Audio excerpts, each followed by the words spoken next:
क्या ये वही जगह है? हाँ साहब जी, ये वही जगह है। Let's go।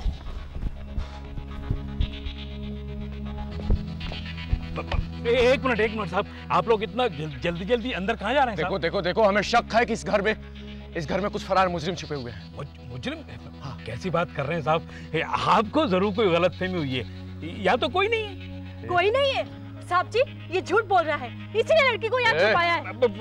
नहीं साहब, मैं सच कह रहा हूँ। अगर आपको यकीन नहीं आ रहा तो आप तलाशी ले लीजिए। Let's go। तुम बाज नहीं आएगी। मैं कहती हूँ तुम मेरी बात अभी भी मान लो। देखो 5 लाख का सवाल है, 5 लाख का। चुप। यहाँ तो कोई भी नहीं है। कहाँ गए होंगे वो लोग? तूने भगा दिया उन लोगों को। बोल कहाँ गए वो लोग? साहब मैंने तो पहले ही कहा था कि यहाँ कोई नहीं है। इंस्पेक्टर, मुझे लगता है वो यहीं कहीं आसपास छुपे हुए होंगे। Come on, let's not waste time. Come on, let's go. कम वक्त, बेहया बेशर्म, जरा से इनाम के लालच में तूने उन दोनों की जिंदगी खतरे में डाल दी। 5 लाख गंवा दिए। 5 लाख, चल अंदर, चल।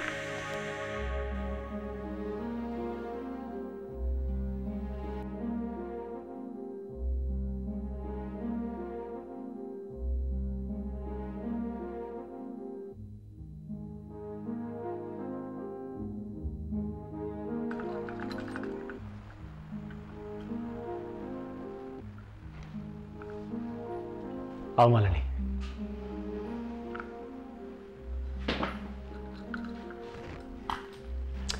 लाइट यहाँ है।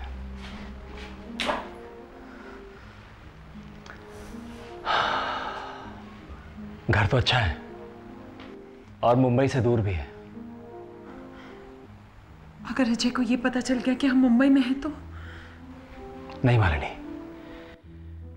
अजय सपने में भी नहीं सोच सकता कि हम मुंबई में ही हैं।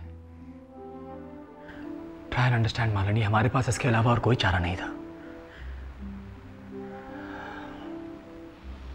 ये घर है किसका? मेरे एक दोस्त का है।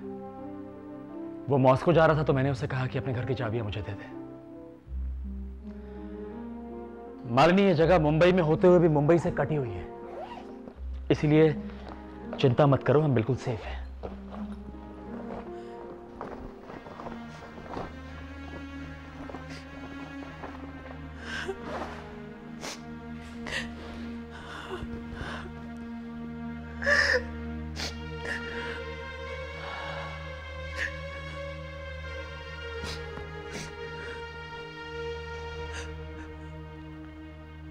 मैं समझ सकता हूं मालिनी, लोग चले जाते हैं लेकिन उनकी यादें रह जाती हैं। मेरी वजह से पापा को कभी चैन नहीं मिला। मैंने पापा को सिर्फ दुख दिया है, सिर्फ दुख। तुम्हारी और मेरी जिंदगी कितनी अजीब सी है, लेकिन तुम देख लेना, हम इसे भी काट लेंगे। तुम मेरे दुख बांट लेना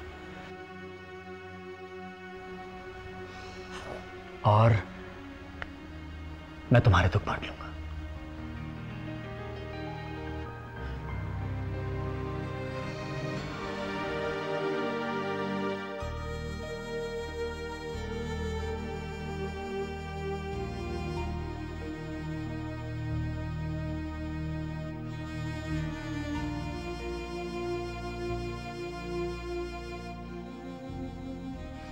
बाबूजी, हम ऑफिस जा रहे हैं।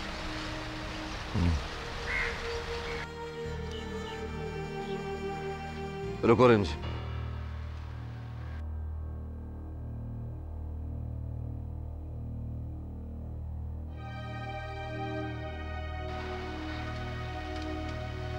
रिमझिम, मैं जानता हूं कि तुम काफी बहादुर हो, लेकिन बहादुरी और बेवकूफी में फर्क होता है। तुम्हारी अभी उम्र पड़ी है रिमझिम, अपनी सोच को इस घर की 4 दीवारी तक सीमित मत रखो। आने वाले कल के बारे में सोचो। मुझे तुम्हारे भविष्य की चिंता है, तुम्हें हो ना हो। अविनाश का हिस्सा स्वीकार कर लो बेटा। नहीं बाबूजी, हम अकेले अपना कल सवार कर क्या कर लेंगे? हमारी खुशियाँ, हमारा जीवन, हमारा सब कुछ तो इस घर से जुड़ा है। और फिर अगर हमारे बलिदान देने से इस घर में सुख शांति लौट आती है तो हम तो तैयार हैं। बाबूजी, आप नहीं समझ रहे हैं। बंटवारा एक ऐसा तूफान है जो इस घर में लगी आग को और हवा देगा। इस घर की सुख शांति प्यार सबको जलाकर राख कर देगा। तूफान तो आ चुका है रिंजन, और मुझे तो सिर्फ राख का ढेर नजर आता है, और वो राख बार बार उड़कर आंखों को चुभती है। रिश्तों के कोई मायने नहीं रह गए हैं, दिलों में कोई प्यार नहीं है, आंखों में इज्जत नहीं है एक दूसरे के लिए। हाँ, स्वार्थ जरूर छलकता है हर किसी की आंख में। बाबूजी, आपकी आंखें वही देख रही हैं जो आपकी मन की कड़वाहट उन्हें दिखा रही है। नहीं रंजन, इन आंखों ने जो देखा है उससे भर गई है कड़वाहट मन में। न जाने क्यों इन आंखों ने आने वाले भविष्य को देखना सीख लिया है। तुम देखना रंजन, राकेश जयंती को इस घर में रहने नहीं देगा, धक्के मार मार के उसे बाहर कर देगा। जब ये आंखें बंद हुई तो एक दूसरे से आंखें फेर लेंगे, सब दुश्मन हो जाएंगे एक दूसरे के। तुम्हारी अभी उम्र ही क्या है, और इन आंखों को एक उम्र हो गई है दुनिया के रंग देखते देखते। इसीलिए कह रहा हूं, मेरे जिंदा रहते ये बंटवारा हो जाना चाहिए। लेकिन बाबूजी, कोई दलील मत देना कि बंटवारा जरूरी है, और ये बंटवारा होगा।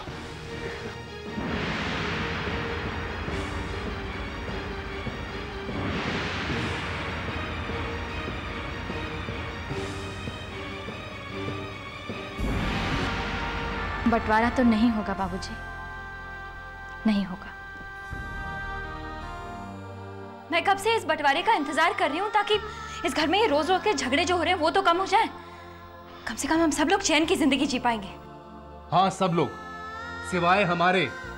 मतलब ये कि अगर बंटवारा हुआ ना यशोदा, तो हमारे हिस्से एक धेला नहीं आएगा, क्योंकि शेयर के बिजनेस में मुझे बहुत बड़ा घाटा हुआ है, और इसीलिए मुझे सारी प्रॉपर्टी गिरवी रखनी पड़ी।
भाभी,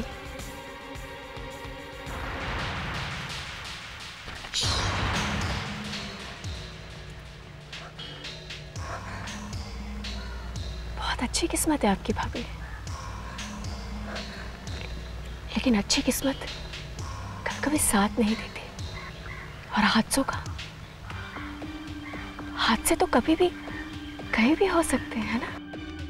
छोड़ दो मुझे, क्यों मेरे पीछे पड़ी हो तुम? आखिर मैंने तुम्हारा क्या बिगाड़ा है? हाँ, प्लीज मुझे चैन से जीने दो, छोड़ दो मुझे। क्या मेरी तरफ? क्या मैं चैन से जी रही हूँ? और अगर मैं चैन से नहीं जीऊंगी ना, आपको भी जीने नहीं दूंगी। सुन लिया आपने?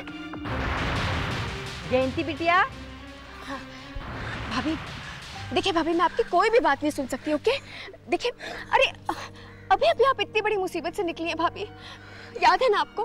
कहीं फिर से आपको कुछ हो गया, आपकी तबीयत खराब हो गई तो भाभी? नहीं नहीं नहीं, मैं आपको ऐसे नहीं रहने दूंगी। आप चलिए, मैं आपको आपके कमरे तक छोड़ देती हूँ। चलिए ना भाभी, आइए। अरे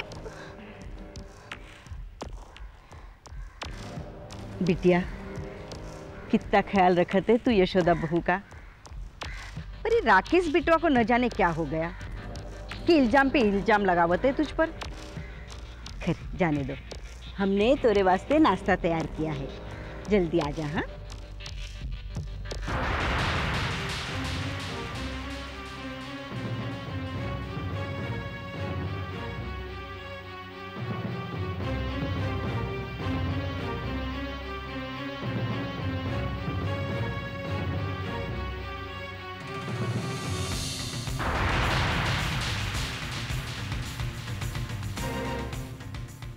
क्यों कर रहे हैं आप ऐसा? हाँ, ऐसा क्यों कर रहे हैं? ये तो अविनाश के साथ सरासर नाइंसाफी है। क्या वो इस घर का बेटा नहीं? क्या उसके कोई हक नहीं है? एक बेटे ने हमारी जायदाद खा ली और दूसरा बेटा और बहू इस बंटवारे की जिद पकड़ के बैठे हैं और उसकी सजा भुगते अविनाश। ये कहाँ का न्याय है? आप ही तो कहा करते थे कि कोई भी फैसला जल्दबाजी या मजबूरी में नहीं लेना चाहिए। तो फिर अविनाश के लिए रुके बिना ये बंटवारे का फैसला ये क्या है? जो इंसान राह चलते आदमी के हक के लिए लड़ता था, वही आदमी आज अपने बेटे का हक छीन रहा है। कहाँ गए आपके आदर्श? कहाँ गया आपका विश्वास?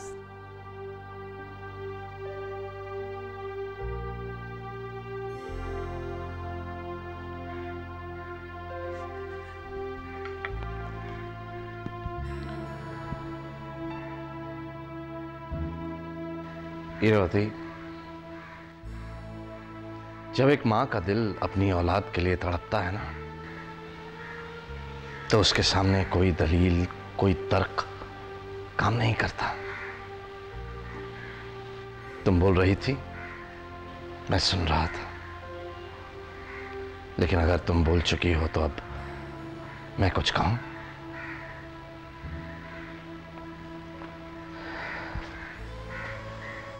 बीवी, पिछले कुछ दिनों से इस घर में एक ऐसी हवा चल रही है कि रिश्ते, आदर्श, विश्वास ऐसे बिखर गए हैं, तितर बितर हो गए हैं कि उन्हें समेटना अब मेरे बस की बात नहीं है। जानता हूं, जब अपने बच्चे को उसका हक नहीं मिलता तो मां का दिल कितना तड़पता है। लेकिन तुमने ये कैसे सोच लिया कि एक बाप अपनी औलाद के साथ ऐसा होने देगा?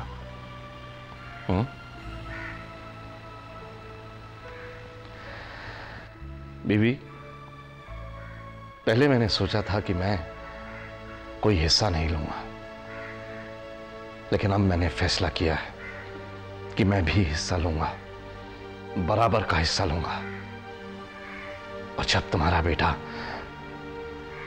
हमारा बेटा लौट आएगा तो उसका हिस्सा उसे सौंप दूंगा।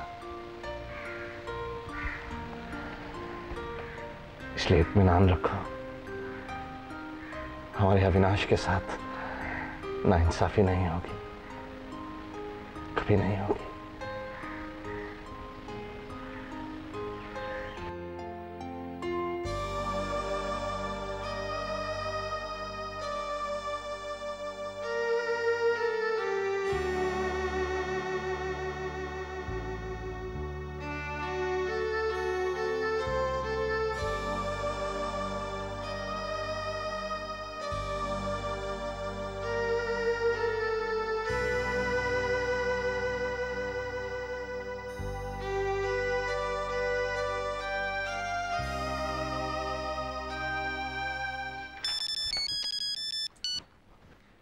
हेलो, सोनिया बोल रही हूँ।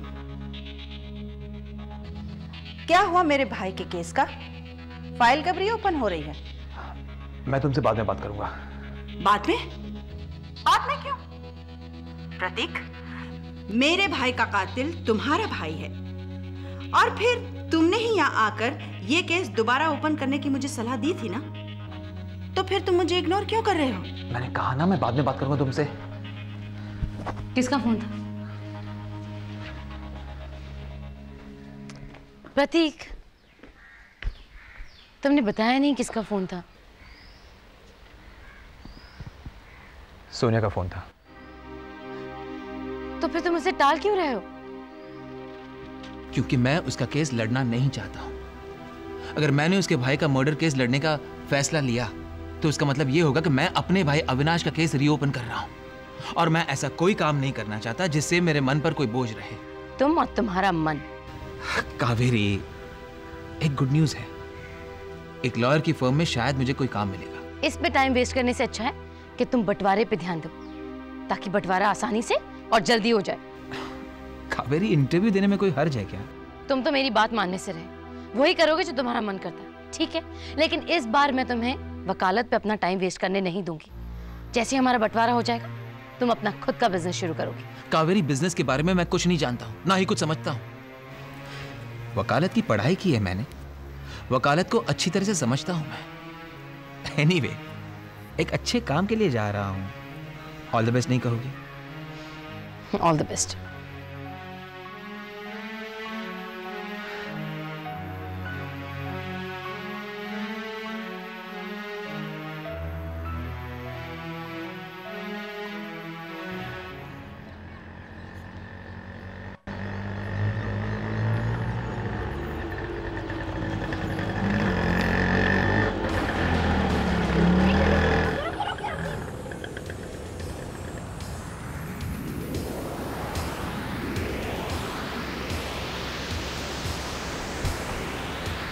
Malini,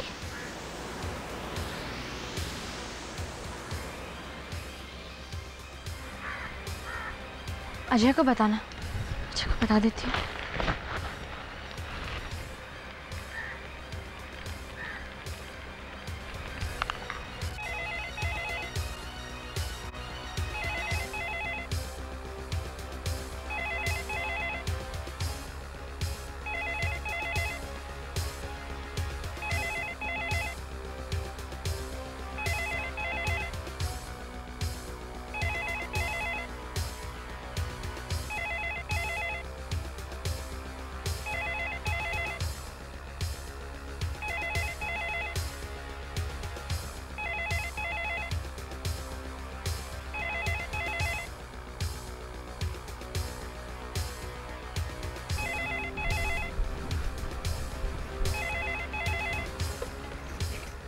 hello hello hello, Ajay को फोन दो, हम रिमझिम बोल रहे हैं।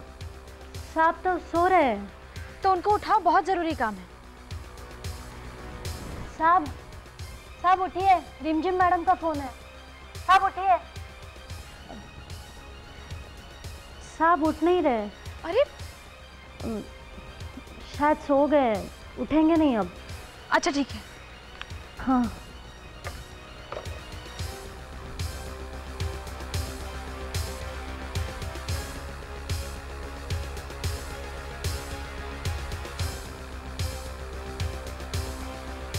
क्या करें?